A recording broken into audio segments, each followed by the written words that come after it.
Hello po mga ka-cooking mama. Today's menu is pancit canton. Ayan, inuna ko munang isang kutsa.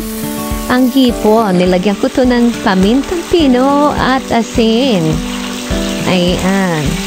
Kumbaga, minarinig ko muna siya bago ko sangkot siya. Then, pag napula na ito, set aside.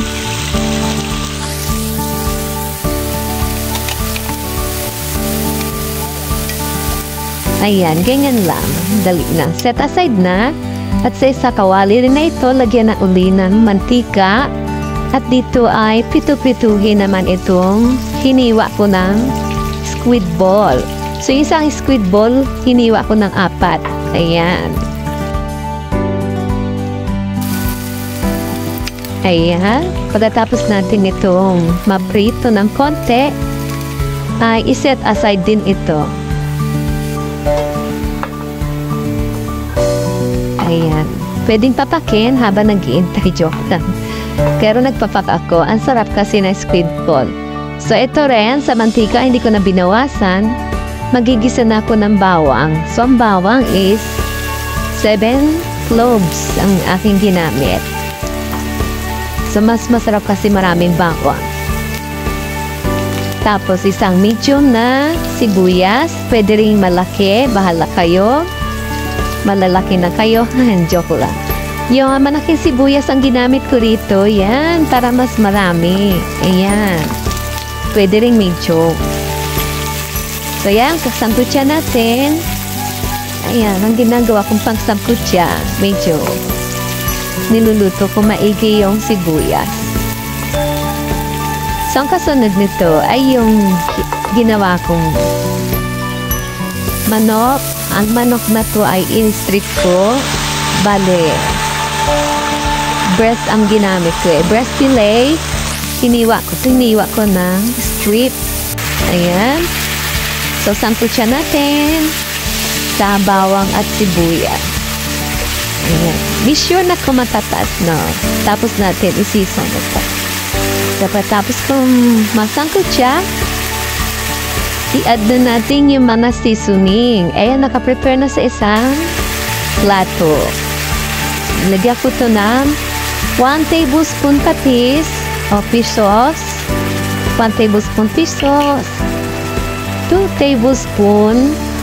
tablespoon na soy sauce. Ayan.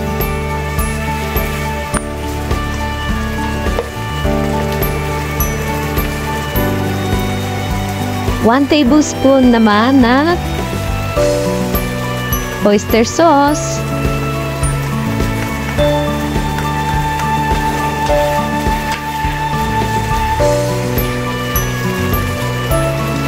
And 1 teaspoon pamintang pino or ground black pepper.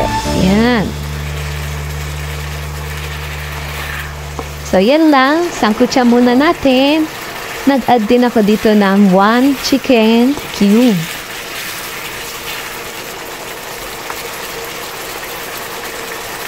Ayun, chicken cube.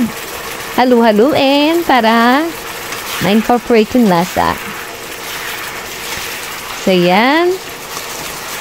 Pakadali lang magluto ng pancit canton, ano? O, huwag kayo matatakot magluto na mabilis lang itong lutuin. Siguro natapos ko to 8 minutes ang cooking time. Pag-prepare is 10 to 12 minutes. Yan. Kasi may marami tayong hinihiwa dito eh. So, yan na. Nilagyan ko ng 1 liter na water. Yan. Pakuluin na. I-boil natin. Then, add natin itong half kilo ng pancit canton. So, nagbago na ako ng brand. Dati yung SM Bonus. Ngayon ay nagpalit ako ng brand. Ito na ang aking ipinalit. Kamukha ko yung artista. Pilingera ako. Kamukha ko yung artista. Oh, ayan, oh. Pilingera. So, yan na. Lagyan natin ng bell pepper at saka yung carrot. Yan. Haluin hanggang sa ayan, magsama sila ng sabaw. Then, itap natin yung squid ball Puro halo lang to, no? Sabi nga nila, mekos-mekos. Oh, mukhang hindi na sikat ang mekos-mekos, no? So, mix-mix na natin, halu-haluin. Saute! Yan. Ang pinaka-the best na word is saute. Yan.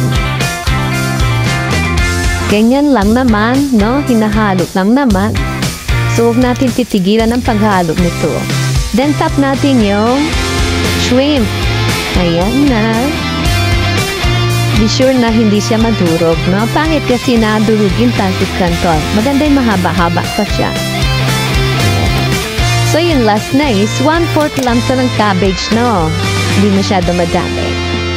Kung meron kayong iba pang gulay na gusto ilagay, pwede naman lagyan.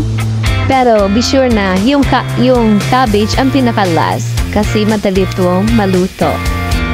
So, yan na ang finished product. Sana nagustuhan niyo ang aking menu for today. Pancit Canton, it's a Filipino food. Favorite ng mga may birthday. Ayan. Sa mga nagbe-birthday ng June, advance happy birthday sa inyong lahat. Ayan. Sana nagustuhan niyo ang aking pagluluto. Thanks for watching. Sana mag-subscribe kayo sa aking channel for more update. Ingat palagi. Love you all. Bye-bye.